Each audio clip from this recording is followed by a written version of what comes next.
Racist cop laughs.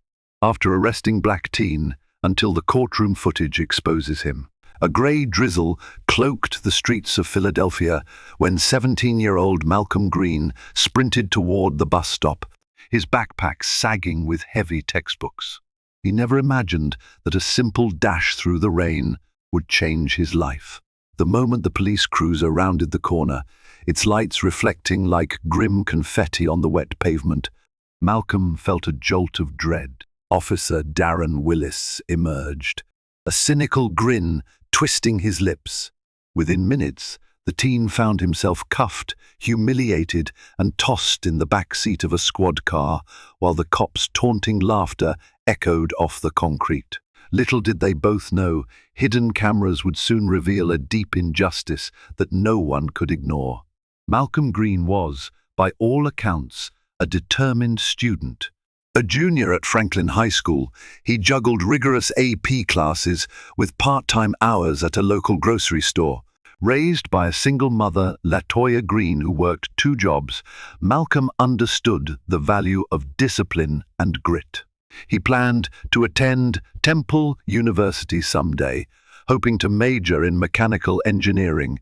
Each day, he followed a tight schedule, classes, after-school study sessions, then a bus ride to the grocery store for his shift.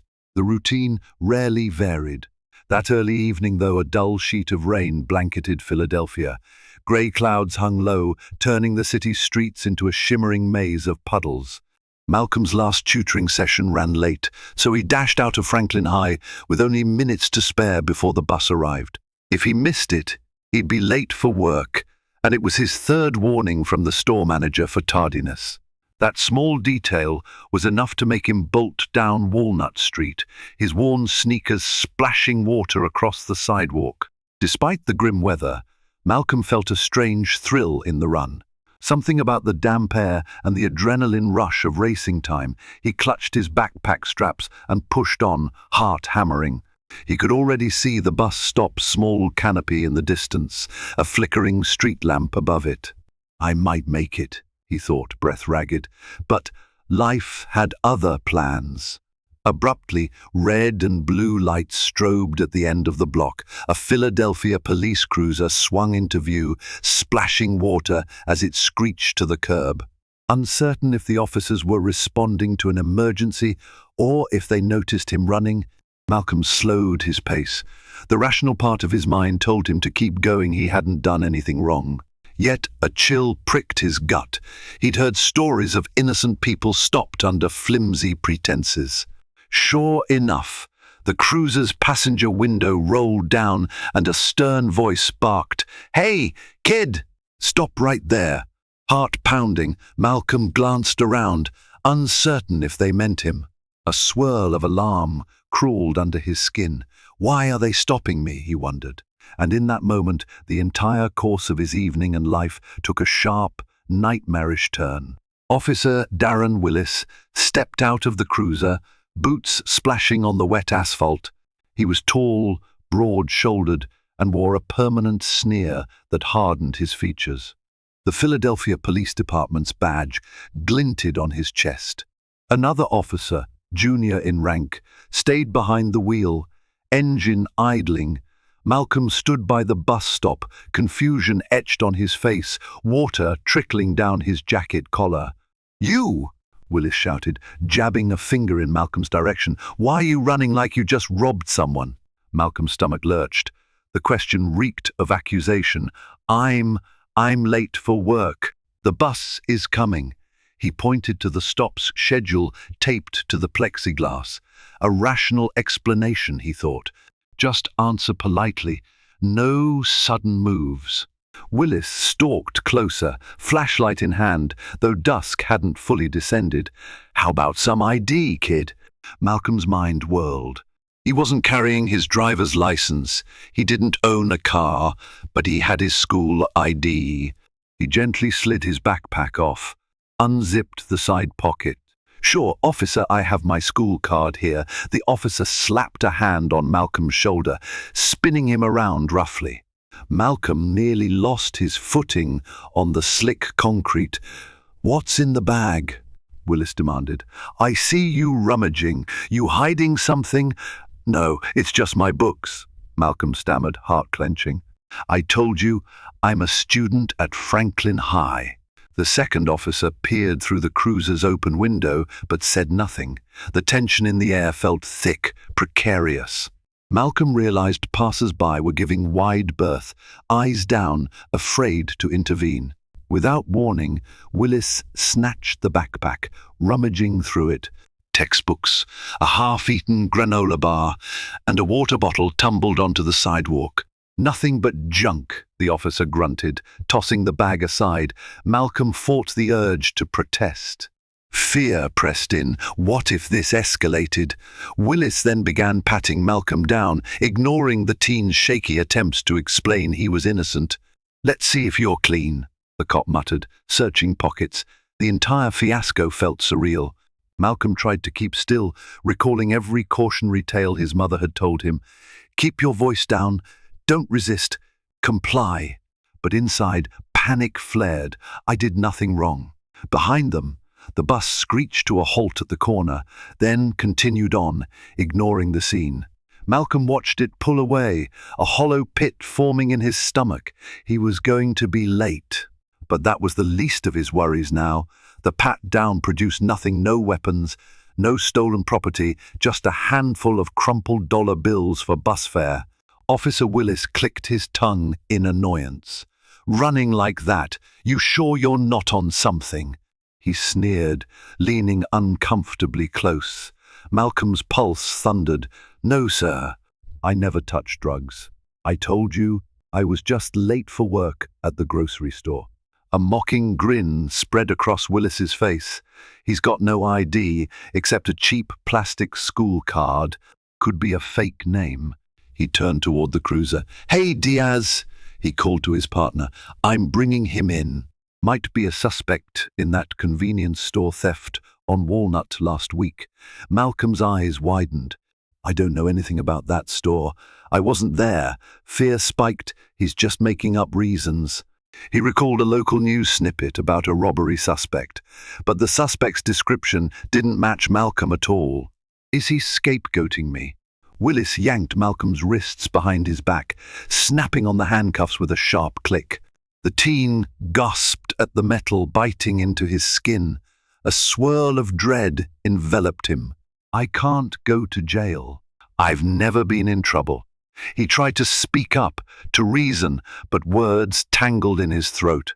In the gloom, the second officer Diaz exited the cruiser, an uneasy expression flickering across his face. He hesitated, stepping forward.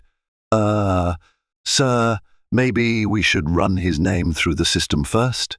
Willis shot Diaz a withering glare. "We can do that at the station. This kid's up to something. I can feel it." Diaz pressed his lips tight, apparently reluctant to contradict his superior. Meanwhile, Willis shoved Malcolm toward the cruiser's back seat. The teen staggered, water splashing around his ankles.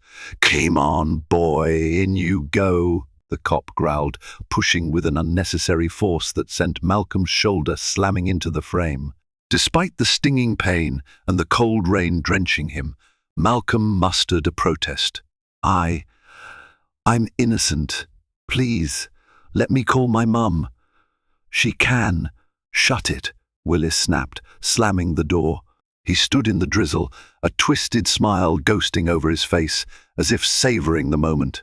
Then, a laugh low, grim, and laced with contempt escaped his lips. Inside the locked car, Malcolm heard it distinctly. It sent a jolt of humiliation and anger through him. Why is he laughing? He wondered. That mocking sound would stay with him for a very long time. The ride to the station was a haze for Malcolm. His mind reeled with disbelief. How could this be happening? Handcuffed in the back seat, he tried explaining to Diaz that he was a good student with no record, that they were making a huge mistake. But the younger officer kept silent, eyes fixed on the road, tension flickering over his face. At the station, a drab, fluorescent, lit building with chipped linoleum floors, Willis pulled Malcolm out of the cruiser. The rain had let up, but the teen was soaked to the bone, shivering from cold and shock. Diaz trailed behind them, avoiding eye contact. The booking area was busy that evening, an officer typing at a battered computer, a woman waiting anxiously on a bench, a man in disheveled clothes complaining about police harassment. Malcolm was led to a desk where a stocky sergeant stood, flipping through forms. Willis shoved the teen forward, got a runner on Walnut. Might be linked to that store theft last week. Before Malcolm could speak, Willis rattled off his version of events: suspicious behavior, evasion, potential involvement in petty crime. The sergeant eyed Malcolm with a bland expression. "Name?" he asked. "It's Malcolm Green," the teen said, voice trembling. "I have no record. I was just sure. The sergeant cut him off. We'll check in a minute." They took his fingerprints, had him empty his pockets into a plastic tray. The moment the standard intake was done, they guided him to a holding cell, bare metal benches, harsh lights overhead. Malcolm's heart hammered. "What do I do? This can't be real." He pleaded with an officer behind the desk to call his mother, but the man shrugged, tossing in a bored later. Minutes stretched like hours as he waited, arms wrapped around himself for warmth. The cell contained two other men, both older, none in a talkative mood. The clang of the steel door shutting behind him echoed ominously. He sank onto the bench, mind racing. "I need to get out. I need a phone call. My shift at the grocery store is starting any moment. They'll worry." Across the station, Officer Willis was at another desk, sipping coffee, wearing a smug grin. Occasionally, he glanced toward the holding cell with a look that sent a wave of fury through Malcolm. "He's proud of this?" The teen steeled himself. "I'll tell the truth. They'll see there's no evidence. I'll be released." Yet a whisper of doubt gnawed at him. What if they don't believe me? Back at the Green household, a modest two-bedroom apartment in North Philly, Latoya, Green was washing dishes when she glanced at the clock and frowned. Malcolm was supposed to call her or text when he arrived at work, just to let her know he was safe. He always did so promptly, never wanting to add worry to his mother's already heavy load. Tonight, however, the phone remained silent. A growing disquiet took root. Latoya dried her hands and tried calling Malcolm's cell. It rang out no answer. She tapped out a quick text, "All good, baby," but received no reply. With each passing minute, her anxiety spiked. Could he have missed the bus and decided to walk? Maybe his battery died. She tried the grocery store's main line. The manager who picked up said Malcolm hadn't shown for his shift yet. That was uncharacteristic for her son. Worry escalated into alarm. Latoya recalled the stories of kids profiled, or worse, in the city's under-policed corners. Malcolm was a diligent kid, but the world didn't always see beyond skin color or assumptions. She tried calling again, this time leaving a voicemail urging him to call her back immediately. No response. After a few more minutes of pacing, she grabbed her coat and keys. There was no car. Latoya used buses, or borrowed from a friend occasionally, but tonight she decided to walk to the bus stop where Malcolm usually transferred. The damp sidewalks glistened under streetlights, the echoes of distant sirens humming in the night air. She questioned a passing neighbor, Miss Jenkins, who sometimes caught the same route. No, Jenkins hadn't seen Malcolm. Latoya's stomach knotted with fear. He always calls, always. She dialed the city's non-emergency police line, explaining her son was missing, but the dispatcher was unhelpful, stating that they typically wait 24 hours before treating an adult or near adult as missing. "He's 17, Latoya insisted. "This is out of character. Please can you check if he's been admitted to a hospital or arrested?" The dispatcher asked for the teen's name, promised to see if anything popped in the system. Latoya clutched the phone, breath held. After a brief pause, the dispatcher said, "There's no information at the moment, ma'am. Sorry." The line clicked off. Outside, the night felt colder, heavier. Latoya's heart pounded as she wondered where her son was, clinging to the hope that maybe it was just a phone malfunction. But if he's not at work, not anywhere, oh God, let him be safe. The silent city offered no answers. At the precinct, Malcolm dozed fitfully on the cell's hard bench, jolting awake whenever footsteps echoed nearby.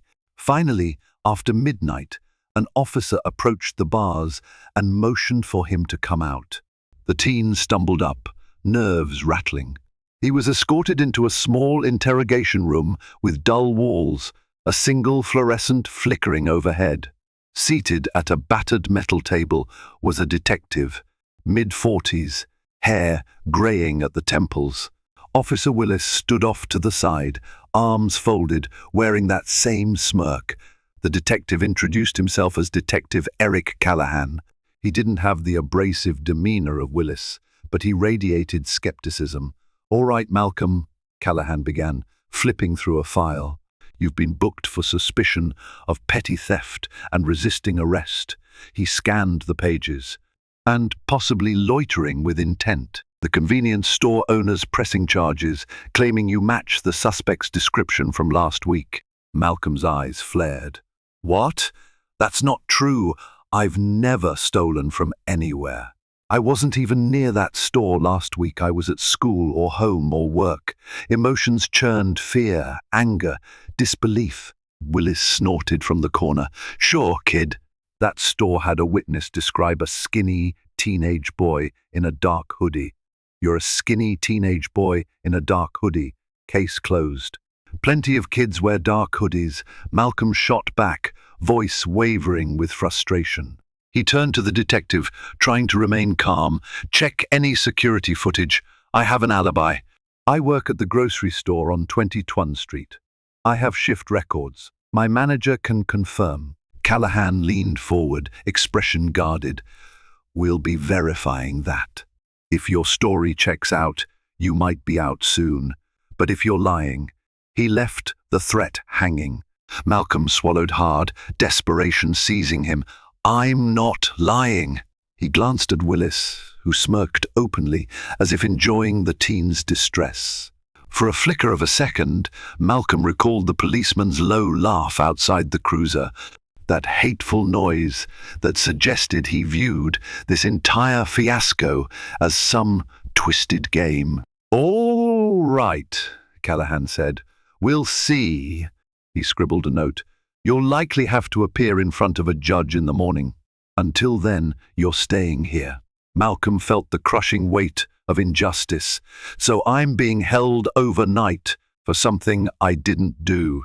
The detective offered no comfort, simply nodding to an officer to escort the teen back to the cell. As he was led away, Malcolm noticed Willis whisper something to Callahan, then heard a faint chuckle. The pit in his stomach deepened. "They're not even trying to hide their disbelief," he realized.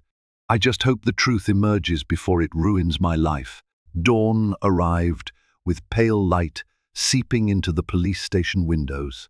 Malcolm spent a sleepless night on the cell's cold bench, listening to the distant hum of traffic, occasional shouts from other detainees, and the ceaseless swirl of his own thoughts. He worried about his mother, about missing school, about losing his job, yet no one had given him the chance to call home.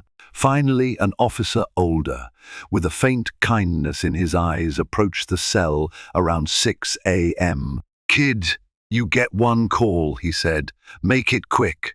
Malcolm's legs felt like jelly as he followed the officer to a small phone mounted near the booking desk. He dialed his mother's number with trembling fingers. The line rang once, twice, and then Latoya's voice, frantic, answered. "Hello, Malcolm?" Tears pricked Malcolm's eyes. "Mom, it's me," he whispered, swallowing the knot in his throat. "I'm in jail." Over the short call, he spilled the basics, that he'd been arrested, accused of theft, that there was no real evidence, but they wouldn't let him go. Latoya's voice rose in distress, demanding to know which precinct. Who was responsible? He urged her to stay calm. "Don't worry, baby," she said, voice tight with anger and love. "I'm getting you a lawyer. I'll be there as soon as I can. You just hang on." The officer tapped his watch, indicating time was up. Malcolm exhaled. "Mom, they're giving me a hearing soon. Please hurry." The line clicked. He had never felt more terrified and relieved, simultaneously terrified at the unknown. Relieved that at least his mother knew. Back in the cell, Malcolm forced himself to breathe. "Mom will fix this," he told himself. She was fierce and unstoppable when it came to defending her family. The thought offered a shred of hope in an otherwise bleak setting. Meanwhile, in the station hallway, Officer Willis caught wind that Malcolm had made his call. The policeman shook his head, grinning to a colleague. "Kid's mother can't do squat. We got a witness statement, and that's enough for an arrest. He's going down." He let out a short laugh. "Ain't no fancy lawyer gonna unravel that." If only he knew how swiftly the tides would change once the labyrinth of facts and overlooked cameras began to unravel the truth. LaToya Green arrived at the precinct by mid-morning, her expression set in grim determination. She had tried calling local attorneys, but found most either unavailable or quoting fees beyond her reach. Eventually, she connected with an old friend from high school, Jessica Brown, who had become a public defender in the city. Jessica, juggling a heavy caseload, immediately agreed to assist. "I'll meet you there, LaToya," she promised. "We'll see if we can get Malcolm out on bail or dismissed entirely." Standing at the reception desk, LaToya demanded to see her son. The desk sergeant, the same who had processed Malcolm the previous night, politely explained he was scheduled for a bail hearing soon. "He'll be taken to municipal court, ma'am, maybe in the next couple of hours." "How can they hold him with no evidence?" LaToya fumed. "This is outrageous." Jessica arrived moments later, breathless from rushing. "Let's not cause a scene here," she whispered to LaToya. "We'll get more done in the courtroom with facts." She turned to the sergeant. "I'm representing Malcolm Green. Could we speak with him briefly before the hearing?" The sergeant grimaced, checking a computer screen. "Not sure if we can arrange that, but you can see him once they transport him to the courthouse." They had little choice but to wait. LaToya's heart pounded, fear mingling with fury. She recalled the nights she'd spent teaching Malcolm to avoid trouble. Always be polite. Keep your hands visible. Never give them a reason to suspect you. And yet, here they were. Jessica tried to reassure her, explaining legal procedures, but LaToya's mind wandered to the worst-case scenarios. Meanwhile, in a corner of the station, Officer Willis overheard the mention of a public defender. He snickered to Diaz. "A public defender? That's hardly top tier. We got a store clerk statement claiming the suspect was a black teenager, and the camera footage is fuzzy. The mother's just going to waste her breath." Diaz shifted uneasily, remembering how the arrest had gone down. "But, sir, we never saw the store's camera footage ourselves." "Maybe we should confirm." Willis cut him off with a dismissive wave. "Kid's guilty enough. Stop second-guessing. Let the judge handle it." He spoke with the air of a man who believed the outcome was already sealed, oblivious that every overconfident step was paving the way for a harsh reckoning. By noon, a police van transported Malcolm and several other detainees to the Philadelphia Municipal Court. Outside the historic stone building, throngs of family members and friends milled about, anxious for updates. LaToya and Jessica were among them, bracing themselves for the hearing. Inside, the corridors buzzed with an air of bureaucratic tension. Officials, lawyers, defendants, and relatives hustling from one cramped waiting room to another. Malcolm, wrists shackled, was led down a side hallway. When he glimpsed his mother and Jessica waiting, a rush of relief flooded him. He gave a small wave, and LaToya nodded, her resolve shining through worried eyes. They were brought into a small hearing room with wooden benches, a raised bench for the judge, and a podium for statements. A docket clerk called Malcolm's name. The teen stood by Jessica, trembling slightly. Seated at a table nearby was an assistant district attorney ADA flipping through files. Officer Willis entered the room, leaning back with a smug expression, ready to testify. The judge, an older woman with sharp features, scanned the file. Malcolm Green, charged with petty theft, resisting arrest. Officer Willis, you made the arrest? Willis strode to the podium, describing how he found Malcolm loitering suspiciously, then running, how the teen refused to cooperate. Malcolm's jaw clenched at each misrepresentation, but Jessica placed a calming hand on his shoulder.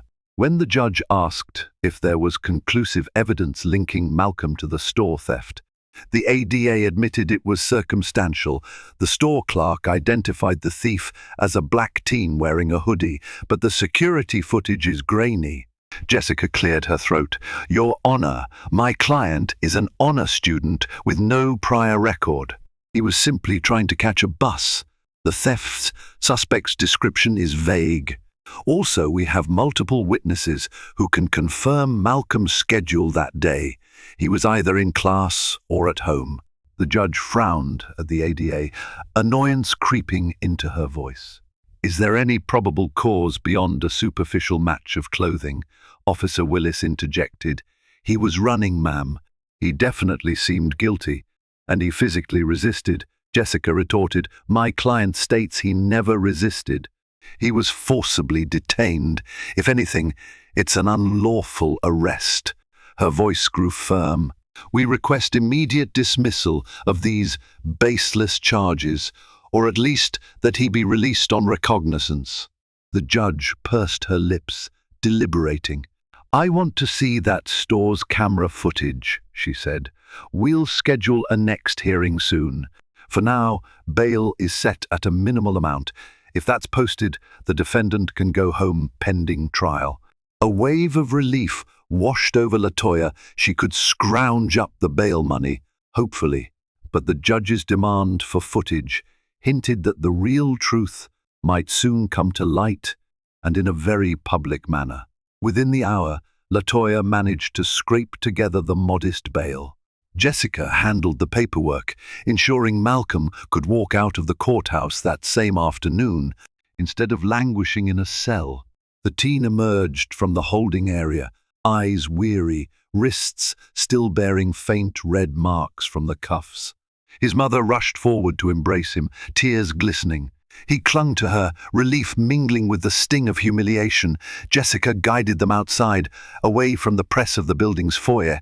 We'll need to gather evidence for the next hearing, she explained, her tone urgent yet reassuring. I'll subpoena your school attendance records, shift schedules from the grocery store, and any phone location data. That should prove you weren't near that convenience store. LaToya nodded, face set in determination. What about Officer Willis? He lied. He humiliated my son. There must be consequences. Jessica exhaled. First, let's clear Malcolm's name. Then we can explore a complaint of police misconduct. Maybe even a civil suit if warranted. But, step by step, Malcolm's heart pounded at the thought of returning to normal life, if that was even possible. I don't understand, he murmured. He arrested me with no real proof. He laughed about it. Anger smoldered under the surface. He'd done everything right in life, only to have his dignity shredded by someone's prejudice. Across town, Officer Willis wasn't the least bit concerned about the day's developments. He bragged to a colleague about how he was sure the punk kid would break under pressure. I bet he confesses eventually, he scoffed. These kids always do, just to cut a deal. He had no inkling that the judge was unconvinced, or that the next hearing might force more than just a casual review. That evening, Malcolm returned to the family's modest apartment. Neighbors watched him with curious, sympathetic glances, word having spread that he'd been taken in by the cops. At home, he sank onto the couch, exhaustion overwhelming him. Latoya hovered, bringing warm food, comforting him. "We'll fight this," she promised. In her eyes, Malcolm saw a fierce love that steadied him, yet a part of him felt changed. The trust he once had in fair treatment, and the possibility that if you do good, no harm will come, those beliefs were shaken. Now he had to rely on the law to prove the law had failed him. An irony that weighed heavy on his mind. Days blurred into a flurry of preparation for the next court date. Jessica Brown worked tirelessly, contacting Franklin High's administrative office for Malcolm's attendance logs. They confirmed he'd been present in class on the day the convenience store was robbed. The grocery store's timesheets also showed he was clocked in that evening, no gap that would allow him to be at the crime scene. Still, the crucial piece remained: the store's security footage. The convenience store in question, Rex's Mini Mart, was run by an older man who, at the time of the robbery, had given a vague description to the police. Initially, he refused to share the surveillance tape with Jessica, claiming police told him it was department property in an open investigation. A frustrated Jessica reminded him that the defense had every right to subpoena evidence. Eventually, he relented, handing over a copy to her after some official paperwork. Jessica and Latoya huddled around the attorney's small laptop in her cluttered office, scanning the grainy black and white footage. The clock in the corner read 7:42 p.m. when a figure in a hooded sweatshirt entered the store. The suspect was indeed slender, wearing dark clothes, but the facial features were nearly impossible to discern due to a baseball cap pulled low. "Could be anyone," Latoya remarked, frustration coloring her voice. "But that's not Malcolm's face. Doesn't even look like him from the side profile." Jessica nodded. "Notice the suspect's left arm. He has a distinctive tattoo near the wrist. Your son has no tattoos. That might be enough of a discrepancy to prove it's not him." Excitement surged. They rewound, paused, and zoomed the best they could.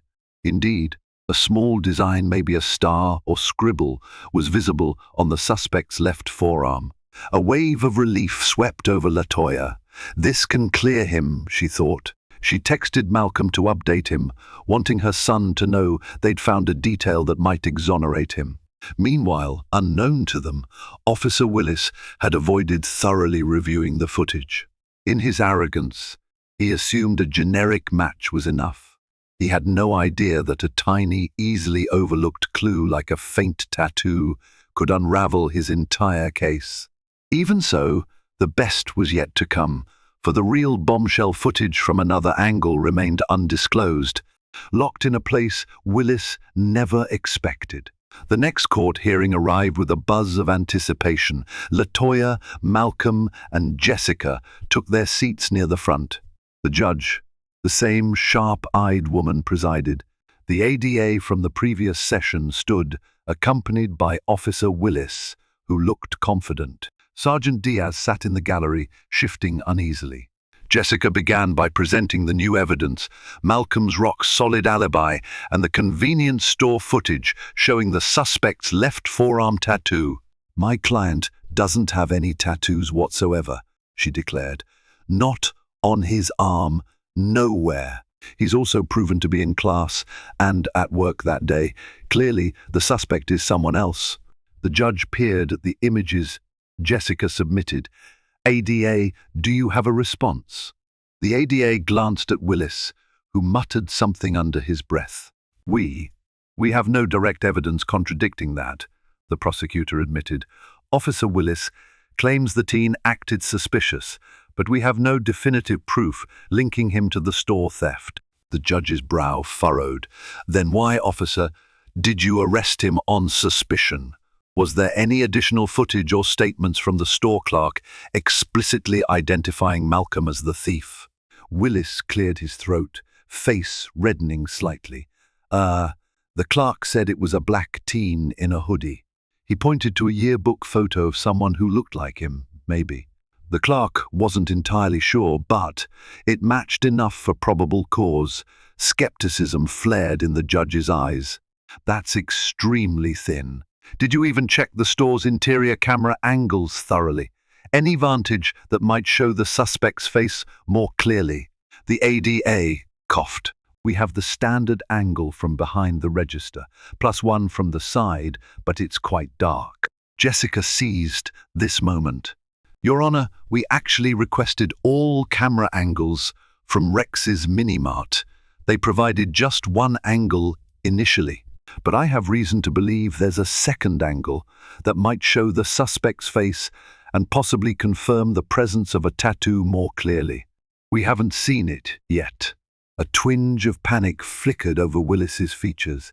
He shot the ADA a glare. The judge, sensing the tension, pressed, ADA, do you or the police department have that second angle's footage?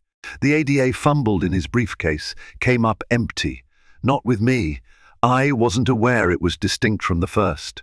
Then I order you to produce it, the judge said firmly. We're going to adjourn for a final hearing.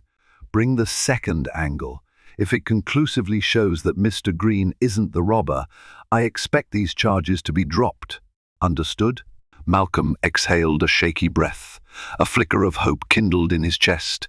Maybe the system can be fair, he thought. Meanwhile, Officer Willis clenched his jaw. What if that second tape debunks everything? He thought, a hint of fear worming into his smug facade.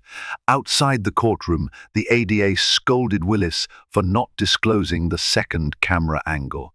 If that footage shows a different suspect entirely, we'll have to drop the charges. Why didn't you mention it? Willis bristled. I didn't realize we needed it.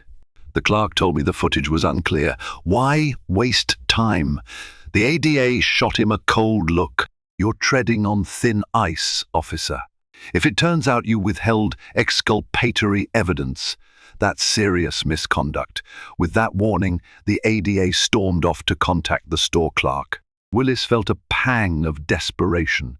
If they get that footage, I might look incompetent. Or worse, a wild idea flitted through his mind. What if the tape vanished? He quickly dismissed it. That was risky, possibly criminal. But the tension gnawed at him. He hated that a teenager he'd pegged as a troublemaker might walk free, humiliating him in the process. I'll have to hope it's too grainy to exonerate him, he told himself, ignoring the uneasy churn in his gut. At the same time, Jessica tried reaching out to the store clerk, Rex, who seemed reluctant to provide the second angle. Over the phone, he claimed, the cops said I only needed to give them one file. The other is from a corner camera that seldom works. It's glitchy. When Jessica insisted it was crucial for a fair trial, Rex hesitated. Fine, I'll look. If I find it, I'll hand it to your office. But no promises on quality. Word of the second angle intrigued Sergeant Diaz, too. He quietly visited the precinct's evidence room, searching for any record of it. Nothing was logged. The entire situation smelled fishy to him. He recalled that night Malcolm was arrested, no proper checks, no real probable cause. Perhaps he'd let his superior overshadow his moral sense. Diaz decided to keep an eye on Willis, suspecting his partner might do something rash. Meanwhile, Malcolm tried to resume normal life, attending classes, returning to work, but the stigma lingered. Co-workers whispered about his arrest. Some classmates offered sympathy, while others teased. At night, he found himself reliving the humiliating arrest in nightmares. Latoya comforted him, though her own anxiety simmered. Let the truth come out, she prayed silently, and let those responsible pay for what they did. A week before the final hearing, Jessica Brown's phone buzzed. She answered to hear Rex, the Mini-Mart owner, on the line. Miss Brown, I found the second camera footage. It's not great, but it's definitely a separate angle. Within an hour, she sat in Rex's cramped office behind the store counter, watching the flickering footage on a battered laptop. It showed the suspect from a side vantage, his face partially turned. The resolution was grainy indeed, but enough to see features, a narrower jawline, a faint moustache. Jessica paused the clip. "That's clearly not Malcolm," she muttered, relief blossoming. "Also, look here." Rex pointed to the suspect's wrist again, the short-sleeved jacket revealing the tattoo more prominently.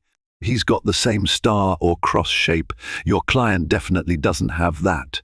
Jessica beamed. She asked for a copy, and Rex happily obliged.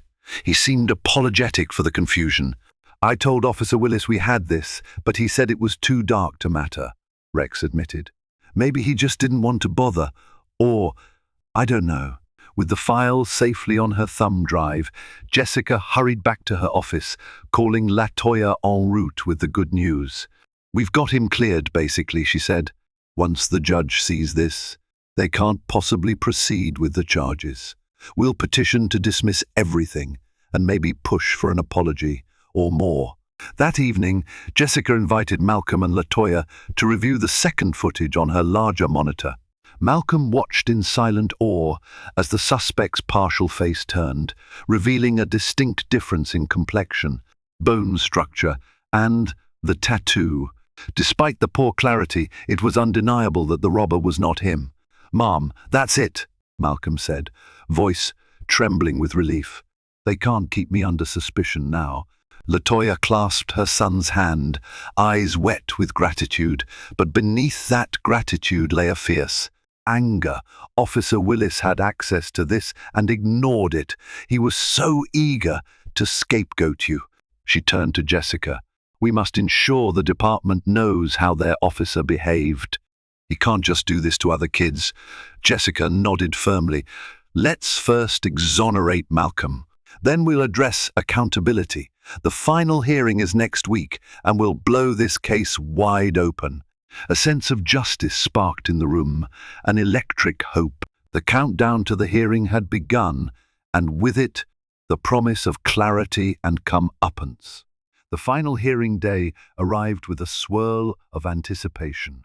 The small municipal courtroom was packed with curious onlookers, friends, neighbors, even some local activists who'd heard about Malcolm's case. Latoya and Jessica took their seats beside Malcolm, who wore his best shirt and a tense expression. At the front, the ADA organized paperwork, occasionally glancing at Officer Willis, who sat stiffly. The judge entered, calling the session to order. "We're here to address the matter of Malcolm Green and the alleged convenience store theft," she announced. "The defense claims exculpatory evidence has come to light. Let's proceed." Jessica stood, voice resonating with quiet conviction. "Your Honor, we have the second camera footage from Rex's Mini Mart, which was previously unavailable. It clearly shows the actual suspect, distinct from my client. If I may present it to the court?" The judge nodded, and a TV monitor was wheeled in. The black and white clip played, the suspect stepping near the side aisle, revealing a partial face and the small star tattoo. The judge leaned forward, studying the image. "And your client has no tattoos, correct?" Jessica confirmed. "We can verify that. Also, the suspect's facial structure differs significantly from Malcolm's. We believe this fully clears him." Looking more agitated by the second, the ADA spoke up. "Yes, Your Honor, I see. We can't proceed with these charges. On behalf of the prosecution, we move to dismiss." A murmur rippled across the courtroom. Jessica nodded, turning an expectant gaze on Officer Willis, who fidgeted in his seat. The judge pinned him with a sharp stare. "Officer Willis, why wasn't this footage presented earlier?" Willis coughed, beads of sweat forming on his brow. I was told by the store owner it was too poor in quality, so I didn't bother." It seemed inconclusive. The judge's eyes narrowed. "It's conclusive enough to exonerate Mr. Green. This begs the question, did you deliberately withhold or ignore it?" A hush fell. Willis attempted a defense. "I thought I had probable cause from the clerk's statement." The suspect matched the general description. "My apologies if I..." He never finished because Jessica clicked another video file, the bodycam footage from a station camera capturing Willis's mocking laughter during intake. We also have internal station footage showing Officer Willis laughing and making comments about Malcolm Green being an easy target. This was provided anonymously by a concerned station employee. Gasps and murmurs swept the gallery. The judge's face hardened. In the clip, Willis could be heard saying, "He's just another street punk. The boss wants numbers. We get 'em how we can," followed by a dismissive chuckle. The implications were damning. Malcolm's cheeks flushed as he recalled that same mocking laugh outside the cruiser. The judge's voice turned icy. "This is highly disturbing, Officer Willis. I'll be forwarding this to the Police Oversight Commission. In the meantime, all charges against Malcolm Green are dismissed with prejudice. Court is adjourned." Her gavel struck, echoing a final resonant note that sealed Malcolm's freedom and triggered the collapse of Officer Willis's complacent world. The moment the judge adjourned, chaos erupted in the courtroom. Spectators murmured excitedly. Some even broke into applause. Journalists, alerted to the dramatic twist, scrambled to capture statements. Officer Willis, face ashen, tried slipping out, but the judge herself ordered him to stay. "The Oversight Committee will want a word," she stated coolly. Outside, Malcolm and LaToya embraced, tears of relief glistening. Jessica was bombarded with questions from local reporters. She delivered a succinct statement. "This case shows how vital thorough evidence review is, and how damaging racial bias can be. My client was nearly labeled a criminal for simply running to catch a bus." Word of the dismissal and the damning station footage reached the Philadelphia Police Department brass within hours. They summoned Willis to a disciplinary hearing. Captain Muller, a stern woman known for zero tolerance of misconduct, confronted him. "Officer Willis, ignoring exculpatory footage is bad enough, but your recorded remarks in the station indicate a prejudiced approach. This is unacceptable for the PPD." Willis attempted to defend himself. "I never meant to target him specifically. The clerk's description, You let your bias overshadow real policing," Captain Muller snapped. "You humiliated an innocent teen." She shook her head, disgust creasing her features. "We can't have that. You're on administrative leave pending investigation. Expect further action, possibly termination, possibly criminal charges for misconduct." The blow landed like a hammer. Willis left the station in a daze, the swagger he once displayed reduced to a shambles. Some colleagues openly turned their backs, furious that his behavior stained their badges. Others avoided him altogether. That same day, the local news flashed images of Malcolm smiling shyly outside the courthouse and segments of the second camera footage that exonerated him. They contrasted it with the leaked station audio of Willis's laughter, painting a grim picture of prejudice. Public outrage flared, with social media calling for the officer's firing and large-scale reforms. Malcolm, for his part, stood in front of a throng of microphones, Jessica by his side. "I'm grateful the truth came out," he said softly, "but I hope this changes how the police treat people who look like me. I don't want anyone else to go through this." His voice trembled with sincerity. The crowd erupted in applause. Hard karma had indeed hit back. Officer Willis found himself under the very scrutiny he once believed would never apply to him. And for Malcolm, though scars remained, a sense of justice finally prevailed. In the weeks following the verdict, Malcolm tried easing back into normal life. He returned to Franklin High School, where classmates greeted him with relieved cheers and the principal apologized for the distress. The story had spread like wildfire, making Malcolm a minor, local celebrity. Teachers offered extended deadlines. His boss at the grocery store apologized for the earlier suspicions, and even some neighbors brought over meals to show support. But amid this wave of goodwill, Malcolm grappled with lingering trauma. Nightmares of the arrest haunted him, Officer Willis's sneer, the clank of handcuffs, the fear of helplessness. Latoya noticed he sometimes startled at loud noises or stared off, tense. She gently encouraged him to seek counseling. "You've been through a lot," she reminded him. He agreed, though it was a bittersweet step. Jessica, meanwhile, filed a formal civil suit against the city and the Philadelphia Police Department on Malcolm's behalf, citing false arrest, racial discrimination, and emotional distress. She consulted with him and Latoya.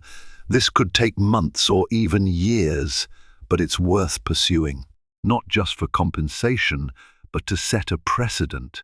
Malcolm nodded. He wanted more than money. He wanted to ensure no other innocent teen was victimized by lazy or biased policing. Officer Willis's fate also crystallized. The PPD's internal affairs investigation concluded he had violated several policies, from failing to investigate exculpatory evidence to making racially charged comments. Under mounting public pressure, the department fired him. The district attorney's office mulled possible criminal charges, but even if they didn't pursue them, his career in law enforcement was likely over. He retreated from public view, disgraced. On a crisp morning, Malcolm sat on a park bench near the Schuylkill River, his hoodie pulled up against the breeze. He watched joggers pass by, free and unburdened. For a moment, he closed his eyes, remembering the swirl of sirens, the cell bars. A wave of relief coursed through him. He was free, and the world was full of possibilities again. He began to dream about the future, finishing high school with honors, applying to Temple University, maybe even volunteering in a youth advocacy group to help others who faced injustice. This ordeal had scarred him, yes, but it also ignited a deeper sense of purpose. He vowed never to forget that fleeting laugh from Officer Willis, the dismissive cruelty, and how the truth overcame it in the end. Months later, the civil suit settled with a financial award for Malcolm. The city admitted no official wrongdoing standard practice to avoid public relations nightmares, but the settlement was accompanied by a statement pledging new training reforms, body cam usage, and community outreach programs. While not a perfect admission, it was a tangible sign of progress. Malcolm used part of the settlement to secure a modest car for easier commute to school and his part-time job. He allocated the rest for future college expenses. Temple University was still his dream. Meanwhile, local activists rallied around his case, using it as a catalyst to demand more accountability from law enforcement. They held panel discussions, engaged with city council, and pressed for ongoing oversight of PPD procedures. Officer Willis faced his own private reckoning.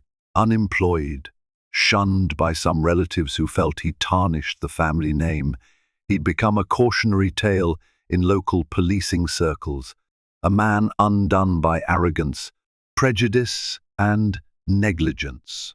Sergeant Diaz, no longer a partner, quietly cooperated with the Oversight Commission, revealing how Willis often cut corners. The department carried out a purge of sloppy or discriminatory behaviors, spurred by the public outcry. In time, Malcolm Green graduated from Franklin High with honors. On the ceremony day, he wore a bright smile as he marched across the stage, receiving his diploma. The crowd cheered his mother the loudest. After the ceremony, Jessica, who had become a close friend, patted his shoulder. "You made it, Mr. Graduate. The best is yet to come." Malcolm nodded, eyes shining with gratitude and a new sense of confidence. Yes, the best was yet to come. He had faced a moment that threatened to derail his life, overcame it through truth and perseverance, and emerged stronger. While he still carried emotional scars, he also found a mission to advocate for fairness and speak up for those too afraid to fight. "Maybe that's how I'll use my second chance," he mused. On a quiet Sunday morning, about a year after the arrest, Malcolm walked with Latoya through their neighborhood, the same place he once was snatched away under false allegations. He gazed at the sunrise cresting over Philadelphia's skyline. Life goes on, he thought, a calm sense of triumph settling in. For him, justice was served, and a future of boundless possibilities now stretched ahead, shining brighter than ever. Malcolm Green's ordeal shows how easily prejudice and careless policing can threaten an innocent life, but also how truth and perseverance can bring about real change. Though terrifying, his journey rallied community support, exposed a flawed system, and inspired new demands for transparency and accountability. For every Malcolm out there, there's a resilient spirit that refuses to be silenced or defined by injustice. If this dramatic story moved you, please take a moment to like, share, and subscribe to our channel. By amplifying voices like Malcolm's, we shine a light on the struggles and triumphs of those who dare to stand up for what's right. Together, let's champion fairness and ensure our communities remain vigilant against bias. Every click, every share helps drive the conversation forward, reminding us that when we unite for justice, no obstacle is insurmountable. Thank you for watching, and stay tuned for more stories that inspire change.